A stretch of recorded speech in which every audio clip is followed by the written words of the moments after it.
Powered by MPB, this is Chalkboard Chat, an MPB Education Podcast, hosted by Jermaine Flood and Tara Wren. To hear this episode and more, visit education.mpbonline.org or download the MPB Public Media app to listen on your iPhone or Android device.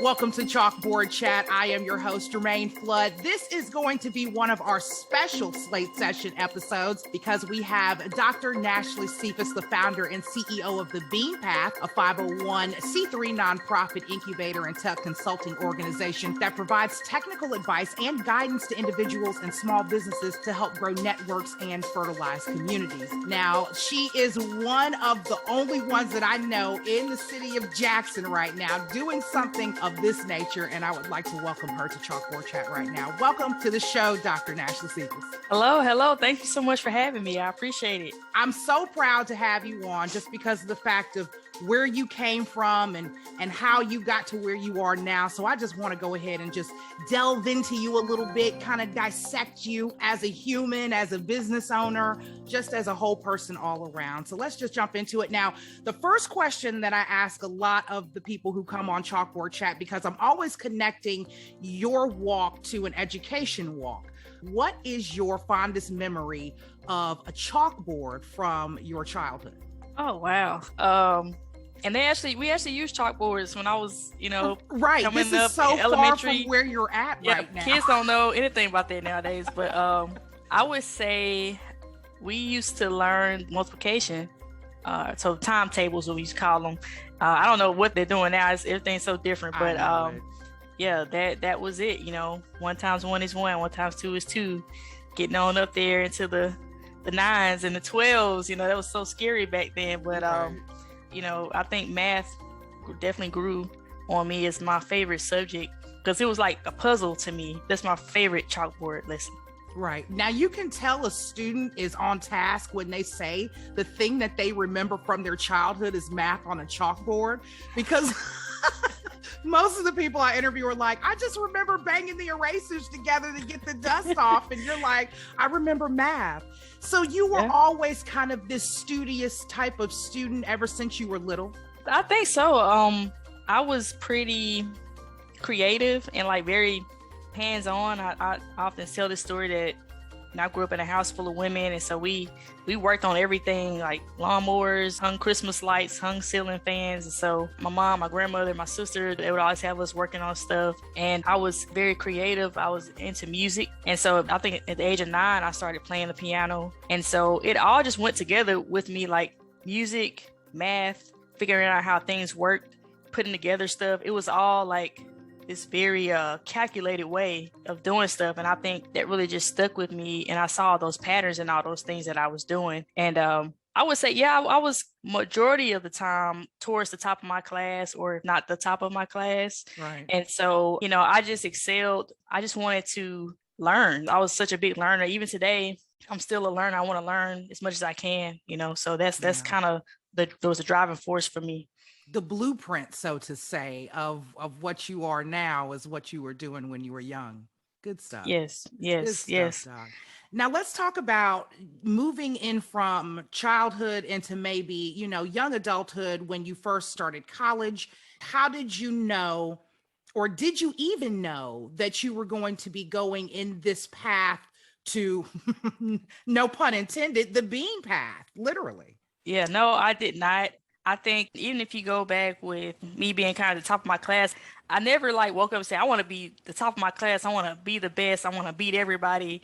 That was not what I was thinking. I was just thinking I wanted to do the best that I can do because that's how I was raised, and I love learning. And so I think in terms of where I am today, I never set out to, be some people say that I'm a big, hot shot right now. I'm in the press quite a bit. That's not the goal. Yeah, that's a byproduct. But my goal is to be the best person that I can be and operate in my gift and what I think I can contribute to the world and this community. And I think the Bean Path was a product of that, an initiative that I wanted to drive 3 years ago. We started in 2018 to give free tech help to the community. Me being a tech expert, being someone who's been very successful in the tech industry, and then coming back home to even just to visit and seeing such a disparity in, the places where I work, Atlanta, West Coast, Silicon Valley, New York City. I've lived there as well, even studied abroad, and then just to come back and to see that, I didn't think we were moving at the pace in which I know we can, and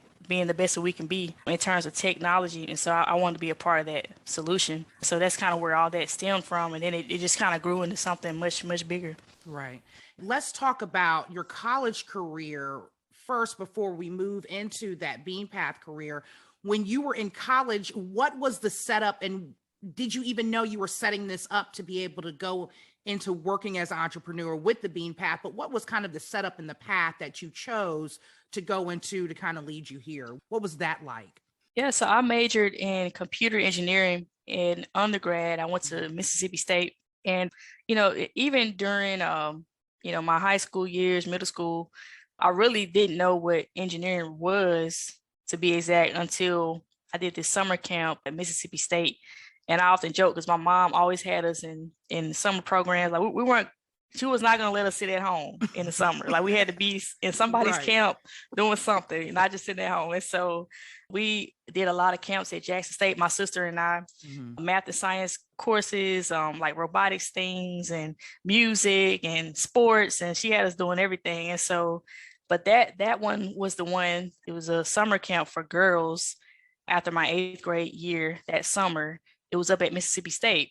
And I ended up going there for my undergrad, but I remember my whole life changing. It was just like the coolest thing ever to find out that, one, there were women doing this. I didn't know anybody was doing this. To find out that people who looked like me were doing this. Right. And then also, you think about computer engineering, that's what I ended up majoring in.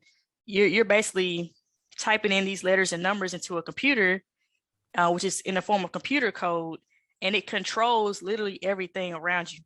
From the water that comes out the faucet to the light that comes out of the light fixture. It's so much more than just internet, and at that time, that internet was something, new. I remember the dial-up ages, trying to burn, CDs, grandma was on the phone and I had to get off because we had to start all over with the download, so that was the era that I came into. And I think, it was just fascinating to me. And so I majored in that.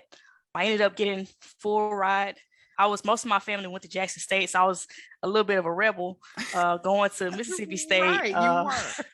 And then what's funny, my sister actually went to Ole Miss, so she was a rebel for real. So it was like a house divided. Everybody just at odds with everybody. And so, but I think it paid off. I ended up getting my PhD at Georgia Tech, which is where I found a lot of my passion for entrepreneurship. So I had to Google it because I couldn't remember his name. And the only reason why I'm so intrigued with children being involved in engineering at an early age, and just you being a child involved in engineering in the city of Jackson, and your mother, kind of opening up that door in that world for you, ma'am, to me, you're like a little baby Mark Zuckerberg, because it had to have been something inside of you that you knew, or you didn't even know. That's why I keep saying, did you know or did you not know that you were going to be on the cusp of something that's almost bigger than the planet that we stand on? And when you were playing with these items, when you were learning coding and you were learning to, do this because the water will come out, were you excited as a child to do that? Because, I'm outside playing and you're inside like getting hyped up on coding. So yeah, well, I think, no, so I definitely, and I'm a very, spiritual, faithful person.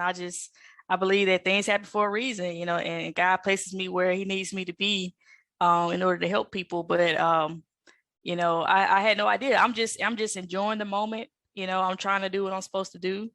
And it's almost like a swimmer, Olympic swimmer, and then they're swimming and, they're just focused on the next stroke, one stroke. And by the way, I cannot swim, by the way, but it's off my bucket list. I need to learn. The community centers were closed. I was on swim team. I'll teach you. Okay. Every summer, the pool was closed in Shady Oaks. So we need to talk about that. Maybe talk about the councilman over there. But anyway, so I just, every stroke, you're just focused. And then before you know it, you put your head up, you come out the water, and you won first place. And that's exactly how I feel sometimes. I mean, I'm just trying to focus on what I'm supposed to do, one thing in front of me. And somehow that ends up being a catapult that shifts me so far ahead of others, not just far ahead of others, but so far ahead of where I thought I would be. And so I'm very grateful for that. And just, being able to have people who poured into me, because of course I couldn't do it alone. I think about all the mentors, all the challenges that I faced, especially, like you said, there are not a lot of people who look like me. My first coding class, when I got to Mississippi State, it felt like everybody else knew how to code except for me. And I graduated from Murrah High School, I think it was third in my class. And so to do that, make that transition, and it was a bit of a culture shock for me. So just getting acclimated to the new environment, new types of people, and then a whole new field that, you already feel like you started out behind. You have to rely on people and resources to get caught up. And that's exactly what I did. I had a great mentor. She was like, don't worry, you're bright. Your accolades show that, you can get to where you need to be if you have the right resources. And I think the biggest thing for me is, how many other people are bright, they're talented, they have the work ethic, but they don't have the right resources. Right. And so, how can you be successful? And we call that equity in the world of, especially in the corporate world. Like, how do we provide equity, providing everybody with what they need to be successful? Not everybody needs the same things. Not everybody needs the same amount of the same thing. And so just figuring out really and studying the community and what they need so they can be successful too. There's so much in that I want to just delve into. But one, the whole idea of, people pouring into you, they were your fertilizer, you were the bean plant, and, you just grew. And second thing, I always go back to a joke, but second thing was, because you don't know how to swim, Dr. Cephas, now the fact that, that sense was not heightened, your whole engineering sense was on the back end. And just funny story, I was actually a swimmer before I could ride a bike. I didn't learn how to ride a bike till 12, but I could swim, nice. when I was, a newborn. And so I don't think you need to learn how to swim. No, I'm playing. Okay. Well, you're gonna have to teach me then. Believe me, people have tried. Many people, I don't know what it is. I tried right before the pandemic. I literally had lessons. I was in an adult class, and then the pandemic came, and so I said, "Well, I guess it wasn't me." Side note, that was a little side note. As soon as I get back in the pool, we gotta make something happen. I gotta make it happen. So. Right. So this is the moment that I want to know. When did you know, especially in college? Let's just walk back to maybe your doctorate work that you were doing. When did you know that, okay, this is the door that's opening for me? I am going to become an entrepreneur, and I think the bean path is going to be the goal. When did that door open and that moment light up for you? So I'll tell a little bit about the story that made Bean Path happen. I had my own experience as a startup co-founder. I was a chief technology officer, CTO. So this was after grad school, after I graduated from Georgia Tech. Actually, before I graduated from Georgia Tech, I got involved with this startup company. It was led by a CEO. Her name was Jewel Burks Solomon. She's awesome today, doing some amazing things. The COO was Jason Crane. He was a Morehouse grad. She was a Howard grad working at a parts company. And people would call in saying, "Hey, I have a problem trying to find this part. Can you help me?" And so, of course, they would try to describe the part, and she was not able to understand what they were saying. So she said, "Just take a picture and send it to me." And then she had the idea, wow, if we can have this technology that can automatically recognize this thing in a picture, then that'll help me get the right parts to the customers. And so that's where her idea came from. And so she built this company, and I joined as chief technology officer, help her build the first prototype and wrote the algorithms to help her recognize. You take a picture of a part, right, and we would measure the part. So we say, this is a hex bolt. It's 3 inches long. It's half an inch base diameter, threads per inch 15. It's stainless steel, color 2. This is where you can buy it. And so we took that company. She was able to raise $1.5 million to start the company. And long story short, we were able to sell the company to Amazon within 2 years. And so I joined Amazon in 2016 as an AI scientist, as artificial intelligence. And so at that point, I knew I'd always wanted to do the bean path. I always wanted to go back to Jackson because I was based in Atlanta. I lived a couple other places throughout grad school, and then had a quick about a year stint in New York City. I worked for a consulting firm after grad school, but once she raised that money, I joined that team full time, and I was able to be the CTO. And I always wanted to do the bean path, but I didn't have the money. Because those of you people who go to grad school, they know that you're making you barely making $20K a year back, and it's and fortunately I had, as a grad student in engineering, I had fellowships, assistantships, but I had to work for it. And so I was tired of being a poor grad student, so I took a job, and I said, well, hey, if you could raise the money, I'll come back. I'll be full time. Otherwise, I just help out when I can. She took that, raised the money. I think that April of 2016, she called me and said, hey, I got the money. I was like, what? At this time, I had just come out of the worst winter ever in New York City. It was 20 inches of snow. I think they even shut down the subway. Now, that's big in New York. And I was like, I'm looking at this snow on the ground. I'm like, yeah, I think I will come back to Atlanta and be your CTO. It's perfect timing, by the way. So I put in my 2 weeks notice, and it was funny because my manager was like, he's kind of laughing at me. He's like, yeah, you're going to do what? You're going to leave your good job and go down? And my mom didn't really understand it. Everybody's just like, what? And so I'm like, well, no, this again, I think this is what I'm supposed to be doing. This is where I feel like God is leading me. I've already helped this company this far. I feel like I can do some big impact here. That same thing that I did for that company, coming in as a technical person, especially being a Black female that can relate to that. By the way, they were Jewel and Jason were African American and Black, and I was able to relate to them the technology and how it would help them solve the problem. It's exactly what we do with the bean path. Now that I had the money, we sold the company. Now it's like, okay, now it's time. Now it's time for me to go and do what I really want to do in Jackson. I mean, I'm still at Amazon full time, right? And I maintained that. And I was like, well, I wanted there's a way for me to do both. And so here I am 5 years later and still doing both. And here we are.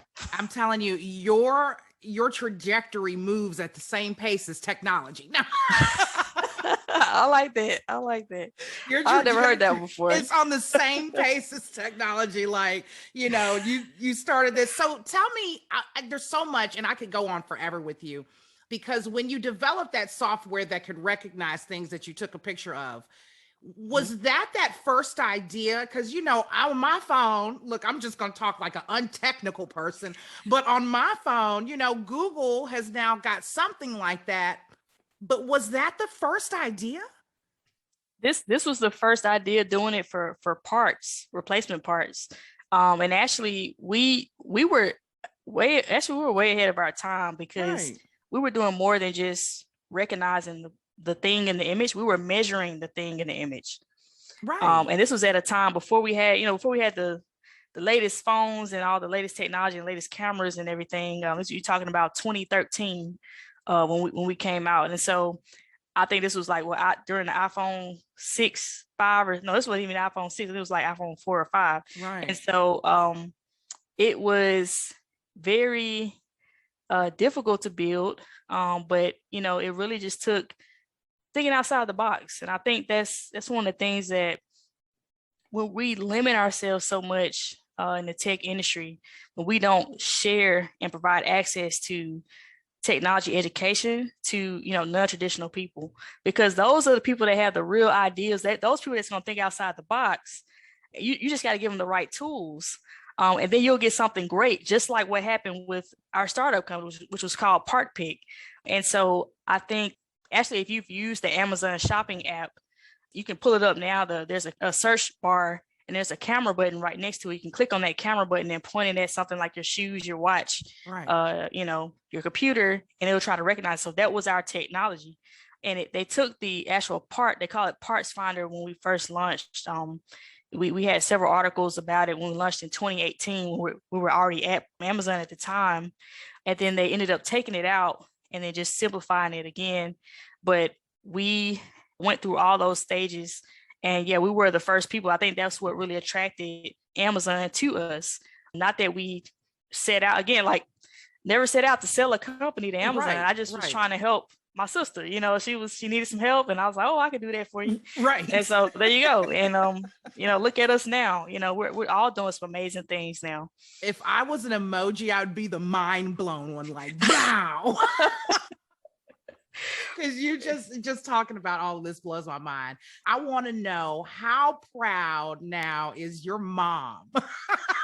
She's extremely proud. You mentioned her. So how proud is she now, you know, from whence you came? Because, you know, mom probably wasn't into technology like that. She wasn't understanding what it was that you were, you know, doing. So.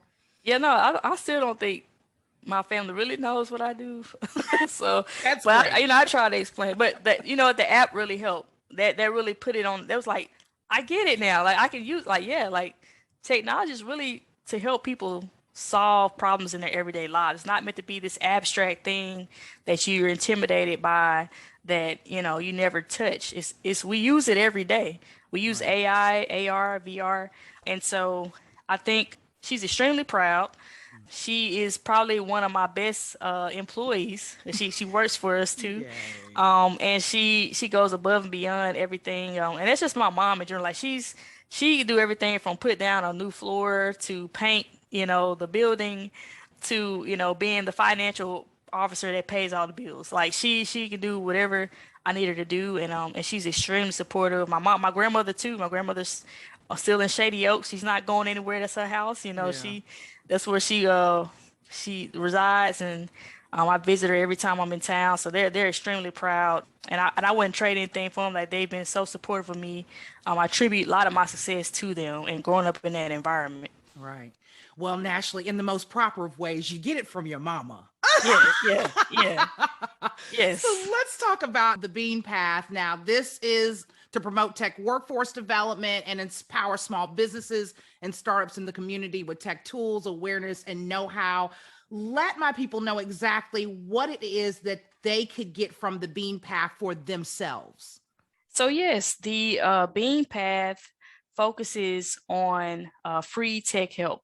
And so we do this for a number of people. We started in the local libraries before COVID. We're gonna, as soon as the local library meeting rooms open back up, we'll be back in those rooms. We transition to a virtual. And we also have our own building. I didn't really talk about that, but I'll talk about how that ties into the greater Jackson Tech District goal. But we do free tech help. So we call them our tech office hours. And so one, if you need tech help, if you need help with the website, help setting up social media, you want to develop an app, or you have an idea for a company, we help people all the time, especially if you're a non-technical person. Like, we want to be the easiest, safest space for you to come and just get a grip on whatever it is that you're struggling with, whether it's your phone, your devices, your laptop, or you may have an idea for a company and you're a founder. We can help you create a technical roadmap. How do you hire people to work on your idea? How do you know what's a good deal, what's a good price versus what's not a good price? And we kind of walk you through it. We found that there's a lot of business advice and guidance in the area and in the community, a lot of business owners, but there's not a lot of technical advice and guidance on how you create and move in that next direction, take your business to that next level with technology. So that's what we come in and we do that. We also work with several youth programs, several partners, JPS, Jackson Medical Mall Foundation. We work with people all over the state of Mississippi, and we want to grow that. We're fortunate enough to have our first building actually opening top of next year. Yay. And so we will be doing a lot more programs, workshops, moving tours in person really soon.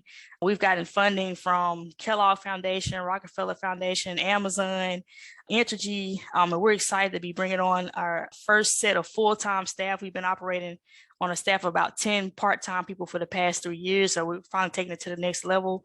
And we're located in the up-and-coming Jackson Tech District, which I'm happy to say in September of 2020, I closed on about 14 acres of property in the downtown Jackson area along North Gallatin Street between Mid Street near where the bus station and the Amtrak station is, and all the way down to the railroad overpass.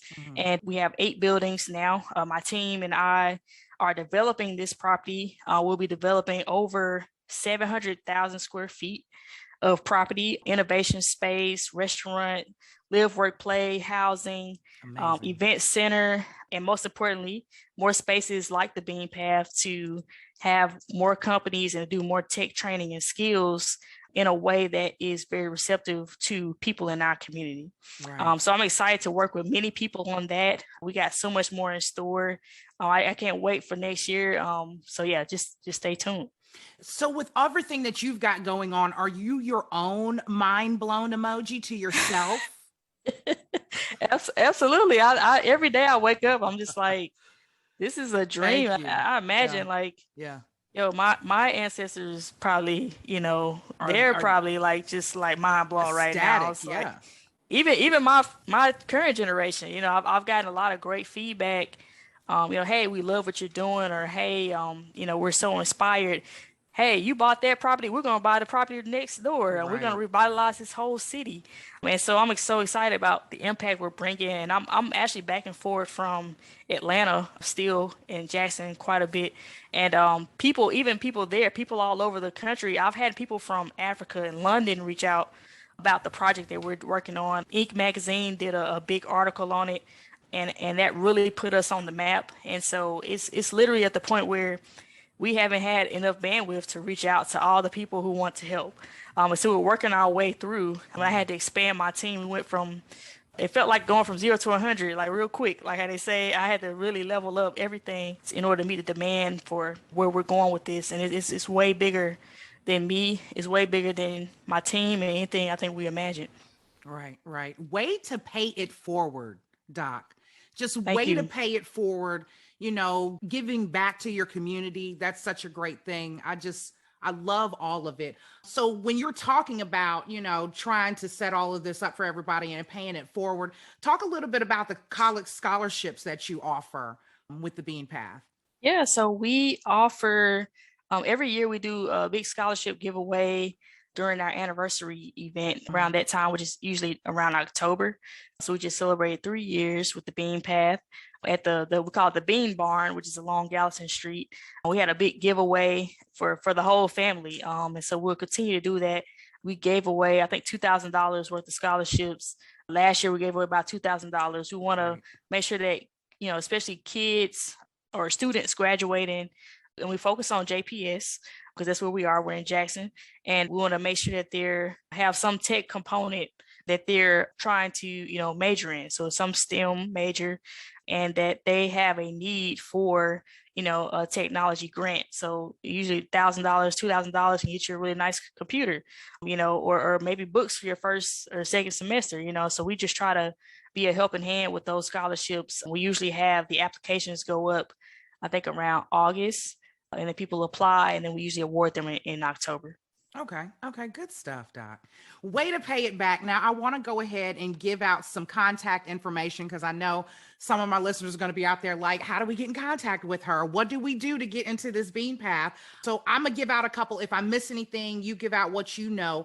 But if you need to call the Bean Path, 769-208-3567. If you would like to email the Bean Path, that's going to be info@thebeanpath.org. You can find them on social. I see Instagram, Facebook, Twitter at The Bean Path. So make sure you go out there. They also have the website, thebeanpath.org. So you can visit them there as well. Second thing, I got to end with a small joke. You give out so much great information. You pay it forward. Do you have like family members calling you up like, Nashley, listen, my phone isn't working. I need your help. Is it like that for you right now? Yeah, with family at least? every child that is that person in their family, like they know, like, hey, what kind of computer should I buy? I'm at Best Buy right now. Right. Or, what kind of phone should I buy? Or is this a good deal on this TV? So, I'm used to it. I've been that person all my life. So, and those out there, y'all know what I'm talking about. You can relate. So, yeah. Right. I would use you as that. So anything you'd like to leave my listeners with when it relates to the Bean Path and, exactly what they need to do to be able to get into that with you and what you want to leave them with? Yeah. So, you did a great job of getting all the contact information. That saved a lot of my breath and my ear. I tried. So thank you. We have opportunities to volunteer on the website, as well as opportunities to give and donate. We also have opportunities for you to get tech help. So definitely stay tuned, follow us, sign up for our newsletter, whatever you need to do to keep posted, because we're about to really launch something next year. And I will just say, if you want to find out more about what the Jackson Tech District is doing, our website is jxntechdistrict.com. And lastly, if you'd like to follow me personally, I'm on Instagram as well. I do quite a bit in artificial intelligence, the Jackson Tech District Bean Path.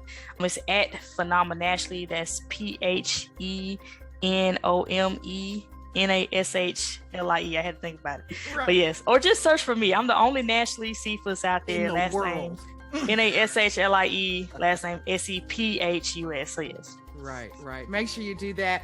Again, to my listeners, this was Dr. Nashley Cephas. She is the founder of the Bean Path, a tech organization, nonprofit 501c with a mission to sow technical expertise in order to grow networks and fertilize communities. Initiatives include for them tech office hours at local libraries, engineering and coding programs for the youth, as well as scholarship grants for students and community organizations, and so much more. If you don't know as much about tech as you need to know, the Bean Path is the way to go. So Dr. Nashley Cephas, I thank you again for joining us here on Chalkboard Chat, gracing us with your presence. Congratulations on everything that you have accomplished in your small life. I mean, we're only a couple of years away from each other in age. I can see that. And so we've only been here a little bit of time, but what you've seemed to accomplish has done great things, and you've made some big changes in the world. So I just thank you for everything you've done. Thank you so much for having me. I thank you. And again, this was my Chalkboard Chat Slate session with Dr. Nashley Cephas. Class is now dismissed. You've been listening to Chalkboard Chat, an MPB Education Podcast. To hear this episode and more, visit education.mpbonline.org or download the MPB Public Media app to listen on your iPhone or Android device. This podcast is hosted with love by ACAST.